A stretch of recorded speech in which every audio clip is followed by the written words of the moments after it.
बात जयपुर में कर चुका हूँ, बेंगलुरु में इसके बारे में बात नहीं करना चाहता। नमस्कार, मैं कशिश और स्वागत है आपका नेक्स्ट 9 न्यूज में।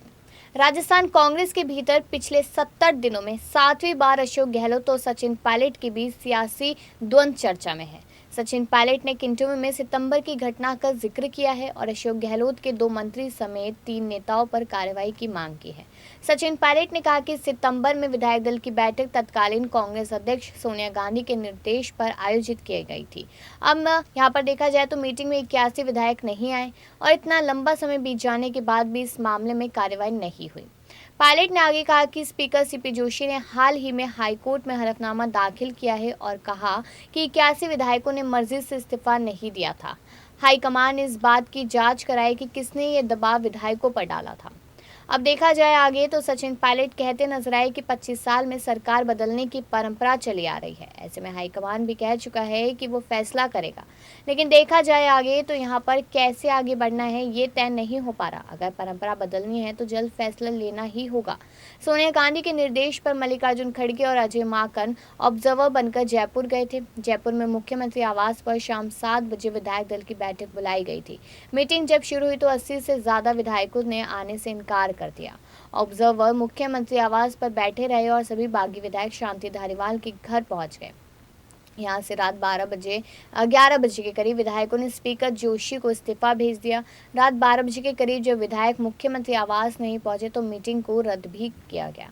अब इस मामले को सोनिया गांधी ने अनुशासन समिति के पास भेज दिया था और बाद में मुख्यमंत्री गहलोत ने सोनिया गांधी से मिलकर सार्वजनिक तौर पर माफी भी मांगी। मामले में मंत्री शांति धारीवाल, मंत्री महेश जोशी और यहाँ पर धर्मेंद्र राठौर पर तलवार लटकी है। राजस्थान में अनुशासनहीनता नेताओं पर यहाँ पर कार्रवाई नहीं होने की वजह से ही प्रभारी महासचिव अजय माकन ने इस्तीफा भी दिया।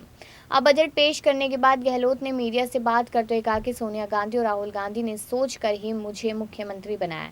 मैं अंतिम सांस तक राजनीति से रिटायरमेंट नहीं लेने वाला हूं। चुनाव में चेहरा कौन होगा के सवाल पर गहलोत ने कहा कि चुनाव को वही लीड करता है जो मुख्यमंत्री होता है, यानी कि खुद वो। अब देखा जाए गहलोत के इस बयान के बाद से ही सचिन पायलट गुट एक्टिव हो गया। देखा जाए कि पायलट ने खिलाड़ी लाल बैरवा, राकेश पारिक और रामनिवार गावड़िया से मुलाकात की। पायलट से मुलाकात के बाद खिलाड़ी लाल बैरवा ने दावा किया कि अधिवेशन के बाद सचिन पायलट की ताजपोशी होगी। अब बैरवा के बयान के बाद से माना जा रहा है कि पायलट का खेमा हाईकमान को अल्टीमेटम देने के साथ ही गहलोत गुट पर हमलावर है। पायलट और उनके खेमों को अब भी उम्मीद है कि राजस्थान कांग्रेस के भीतर जल्द ही सब कुछ ठीक हो जाएगा। वैसे में इस स्टोरी में विस्तार से जानते हैं कि आखिरकार क्या देखा जाए कि आने वाले समय में पायलट के लिए क्या उम्मीदें हैं। सबसे पहली बात, रायपुर अधिवेशन का इंतजार। भारत जोड़ो यात्रा के बाद कांग्रेस ने 26 फरवरी को रायपुर में अधिवेशन का आयोजन किया है। अधिवेशन में कांग्रेस वर्किंग कमेटी के चुनाव समेत कई प्रस्ताव भी पास किए जा सकते हैं। इसमें राजनीतिक प्रस्ताव भी शामिल है। अधिवेशन में राजनीतिक प्रस्ताव बनाने की जिम्मेदारी एम वीरप्पा मोइली को सौंपी गई है। अब वहीं पर देखा जाए तो पायलट गुट के मुताबिक कांग्रेस हाईकमान ने रायपुर अधिवेशन तक इंतजार करने के लिए कहा है। यही वजह है कि पायलट ने भी अपनी सक्रियता लगातार बढ़ा दी है। विधायक से लेकर पत्रकार और सोशल एक्टिविस्टों से पायलट लगातार मिल रहे हैं। अब पायलट पार्टी के कार्यक्रमों भी लगातार शामिल हो रहे हैं। देखा जाए अडानी ग्रुप के मामले को लेकर भी उन्होंने प्रेस कॉन्फ्रेंस बेंगलुरु में की। दूसरी बड़ी बात, विकल्प की मजबूरी। पायलट के पास अब इंतजार करने के अलावा कोई विकल्प नहीं है। पायलट पहले ही कह चुके हैं कि वो बीजेपी में नहीं जाएंगे। ऐसे में उनके पास तीसरा विकल्प नई पार्टी बनाने का ही है। राजस्थान की सियासत में तीसरी पार्टी की सफलता का रिकॉर्ड सही नहीं है। अब तक के कई प्रयोग फेल हो चुके हैं। ऐसे में पायलट शायद ही चुनावी साल में तीसरी पार्टी बनाने का रिस्क लेंगे। अब यहाँ पर देखा जाए तो कांग्रेस फिलहाल पायलट के लिए सबसे मुफीद जगह है। अगर मार्च तक हाईकमान ने पायलट का विवाद नहीं सुलझाया तो मई में पायलट गुट अशोक गहलोत सरकार के खिलाफ घेराबंदी कर सकते हैं और इसकी बड़ी वजह चुनाव में 6 महीने का शेष होना है। ऐसे में गहलोत गुट विधायकों के खिलाफ कानूनी कार्रवाई की सिफारिश भी नहीं कर पाएगी। तीसरी बड़ी बात, चुनावी गलती से सीख। देखा जाए यहाँ पर जुलाई 2020 में पायलट 20 विधायकों के साथ बगावत करते हुए राजस्थान से हरियाणा के मानेसर पहुंच गए थे। उस वक्त अशोक गहलोत की सरकार संकट में आ गई थी और माना जा रहा था कि मध्य प्रदेश की तरह राजस्थान भी कांग्रेस के हाथ से निकल जाएगी। गहलोत की जादूगरी की वजह से पायलट तख्ता पलट करने में नाकाम रहे। पायलट पुरानी गलती से सीख लेते हुए इस बार जल्दबाजी नहीं करना चाहते थे और नहीं दिखाना चाहते थे, इसलिए पायलट गुट कांग्रेस के भीतर सब कुछ सही होने की उम्मीद में ही है। चौथी बात देखी जाए तो पॉलिटिकल फ्यूचर की वजह। अब देखा जाए तो पायलट अभी सिर्फ 45 साल के हैं, ऐसे में 30 साल से ज़्यादा का पॉलिटिकल करियर उनका बचा है।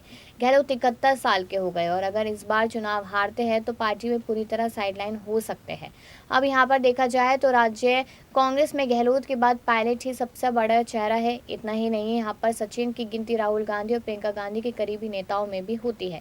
पायलट यह बात बखूबी जानते कि गहलोत की राजनीतिक विदाई के बाद उन्हीं का नंबर कांग्रेस में आएगा। ऐसे में जल्दबाजी में कोई फैसला नहीं करना चाहते हैं जिससे राजनीतिक भविष्य पर असर पड़े। अब वहीं पर आगे देखा जाए तो एक और रीजन आया, विधायकों का समर्थन नहीं, कि पायलट के पास वर्तमान में हाईकमान के फैसले का इंतजार करने के अलावा कोई बड़ा विकल्प नहीं है। इसकी बड़ी वजह विधायकों का समर्थन होना है। और देखा जाए यहाँ पर तो विधायक जुलाई 2020 में जब पायलट मानेसर के रिजॉर्ट में अपने करीबियों को लेकर गए थे, उस वक्त उनके साथ सिर्फ और सिर्फ 20 विधायक थे और गहलोत की सरकार फिर बच गई थी। अब गहलोत गुट कई मौकों पर 100 से ज़्यादा विधायकों के समर्थन का दावा कर चुकी है। ऐसे में इन विधायकों के विश्वास के लिए कोई फैसला लेना भी हाईकमान के लिए आसान नहीं है। गहलोत को मुख्यमंत्री की कुर्सी से हटाना, देखा जाए यहाँ पर तो गहलोत मुख्यमंत्री रहते 2003 और 2013 में विधानसभा का चुनाव हार चुके हैं। 2003 में कांग्रेस 55 सीटों पर सिमट कर रह गई थी, जबकि 2013 में पार्टी को सिर्फ 21 सीटें ही मिली थी। सचिन पायलट इसी दलील के भरोसे मुख्यमंत्री पद से गहलोत को हटाने की वकालत कर रहे हैं। पायलट का कहना है कि कांग्रेस की तरह बीजेपी को 1998, 2008, 2018 में सरकार गंवानी पड़ी थी। ऐसे में परंपरा बदलनी है तो मुख्यमंत्री को बदला जाना चाहिए।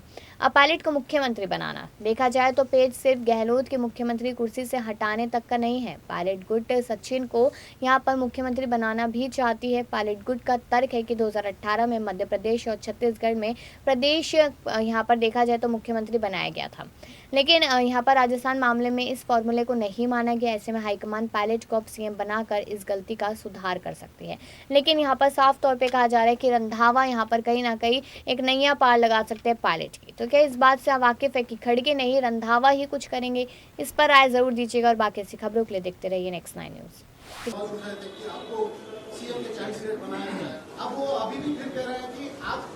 राजस्थान के विषय में मैं बात जयपुर में कर चुका हूँ, बेंगलुरु में इसके बारे में बात नहीं करना चाहता हूँ, लेकिन इतना ही कहना चाहता हूँ आप लोगों को